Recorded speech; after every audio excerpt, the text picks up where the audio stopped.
अच्युताय नमः अनन्ताय नमः गोविन्दाय नमः।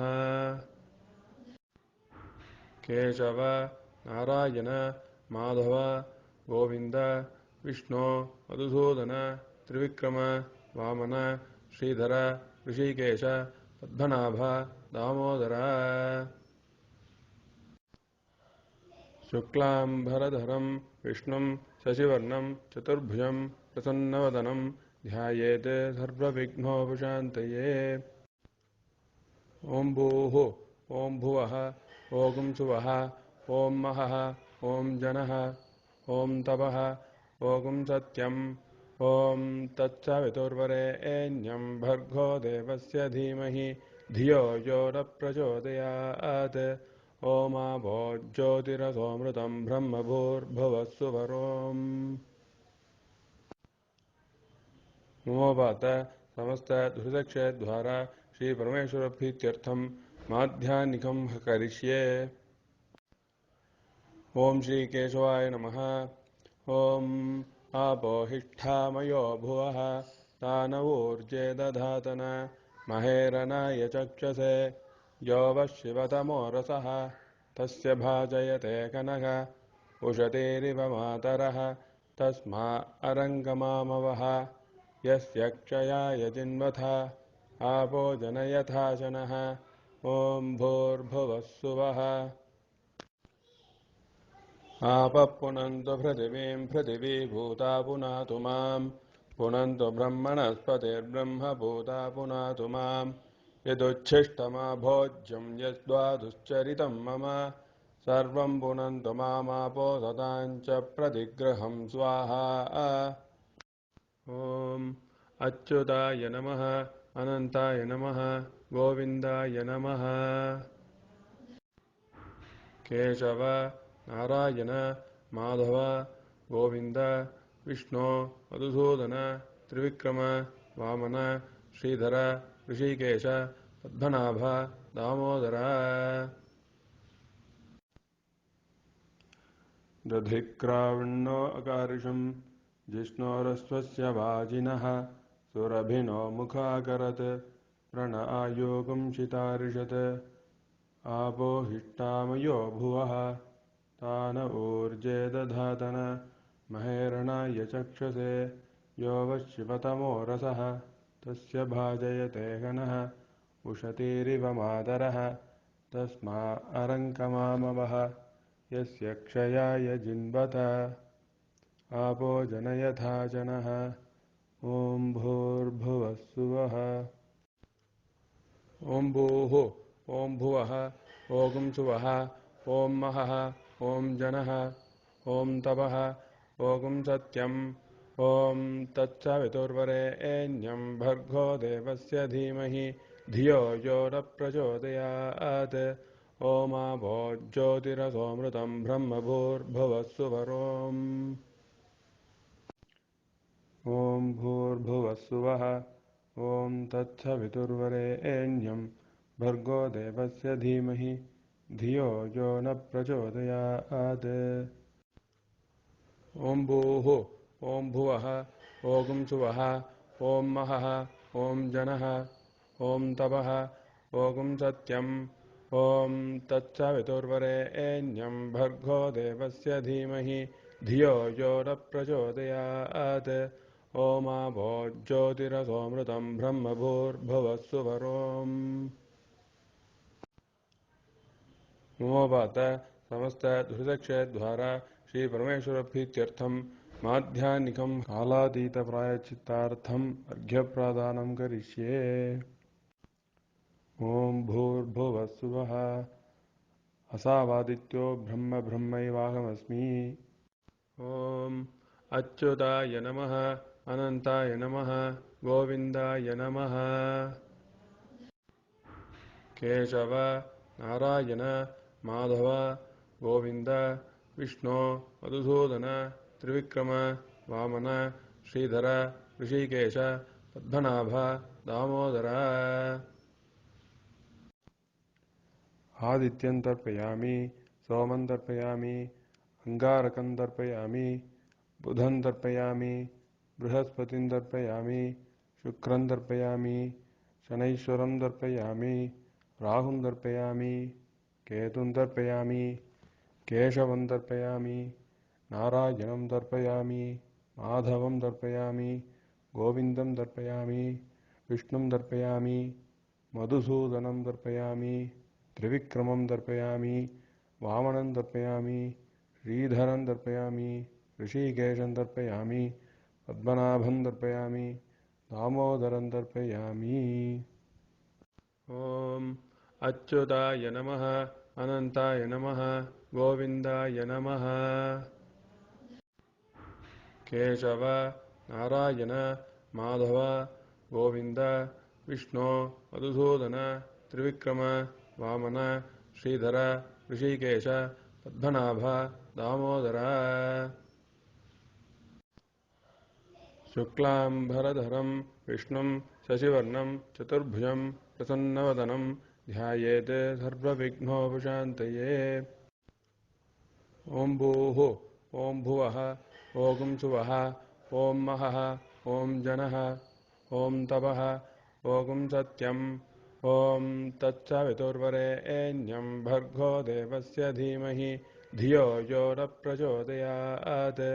ओमाभो ज्योतिरसोमृतं ब्रह्मभूर्भुवस्सुवरोम्। ममोपात्त समस्त दुर्दक्षेद्वारा श्री परमेश्वर प्रीत्यर्थं माध्याह्निक गायत्री महामंत्र जपं करिष्ये। प्रणवस्य ऋषि ब्रह्मा देवी गायत्री छन्दः परमात्मा देवता भूरादि सप्तव्याकृतीनाम् अत्रि भृगु कुत्स वसिष्ठ गौतम काश्यप आंगिरस ऋषयः गायत्री उष्णिक् अनुष्टुप् बृहती पंक्ति तुष्टुप् जगत्यः छन्दांसि अग्निवायुः अर्कवागीश वरुण इंद्र विश्वे देवा देवताः। ॐ भूः ॐ भुवः ॐ सुवः ॐ महः ॐ जनः ॐ तपः ॐ सत्यम् ॐ तत्सवितुर्वरेण्यं भर्गो देवस्य धीमहि धियो यो न प्रचोदयात्। ओमाभो ज्योतिरसोमृतं ब्रह्मभूर्भुवस्सुवरोम्।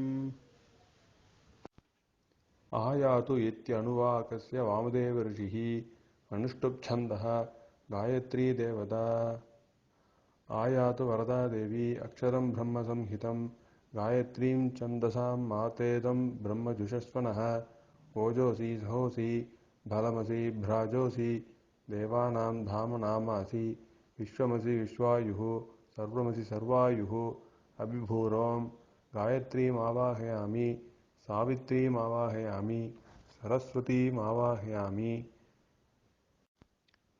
सावित्र्या ऋषिर्विश्वामित्रः निच्छ्रुतगायत्री छन्दः सविता देवता।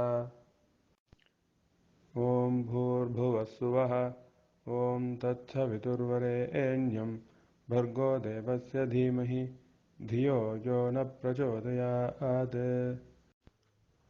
ॐ भूः ॐ भुवः ॐ सुवः ॐ महः ॐ जनः ॐ तपः ॐ सत्यम् ॐ तत्सवितुर्वरेण्यं भर्गो देवस्य धीमहि धियो यो न प्रचोदयात्।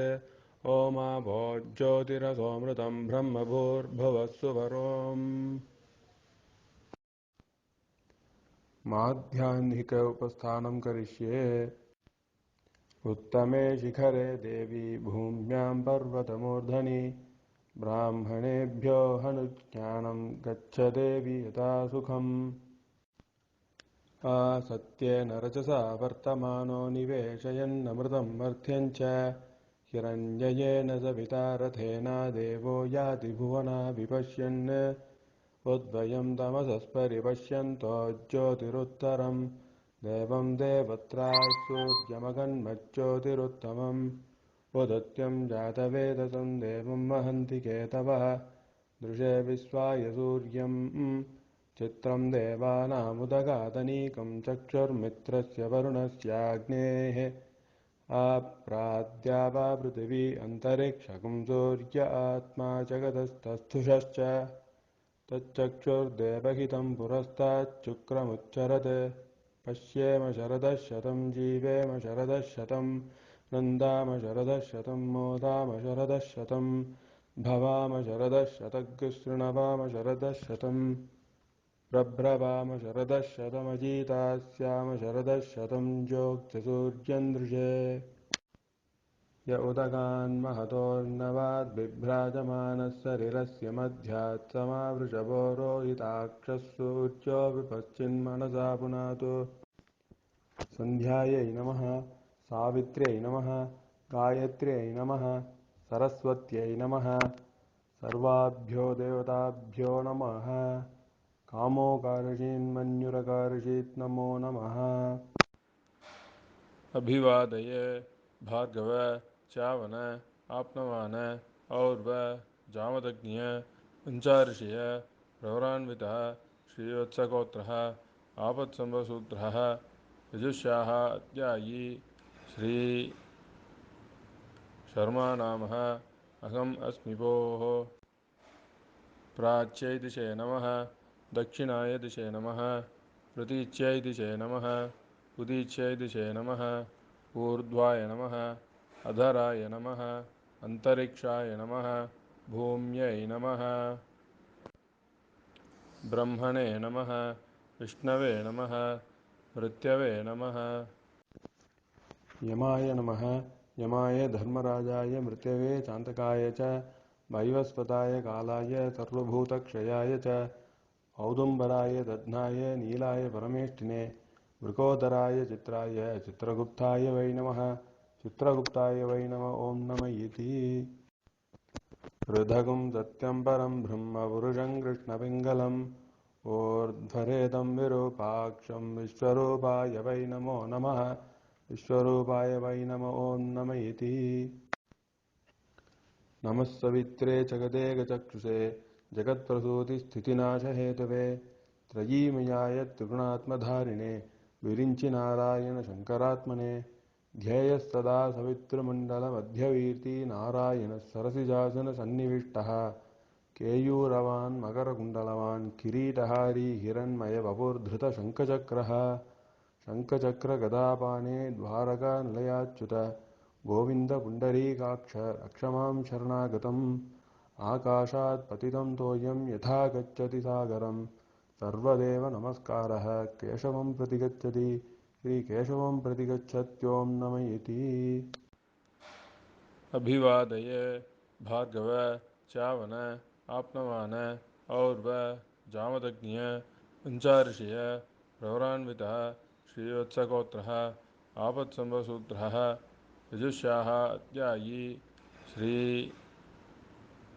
शर्मा नामः अहम् अस्मि भोः कायेन वाचा मनसेन्द्रियैर्वा बुद्ध्यात्मना वा प्रकृते स्वभावात् करोमि यत् सकलं परस्मै नारायणायेति समर्पयामि ॐ अच्युताय नमः अनन्ताय नमः गोविन्दाय नमः केशव नारायण माधव गोविन्द विष्णु मधुसूदन त्रिविक्रम वामन श्रीधर ऋषिकेश पद्मनाभ दामोदर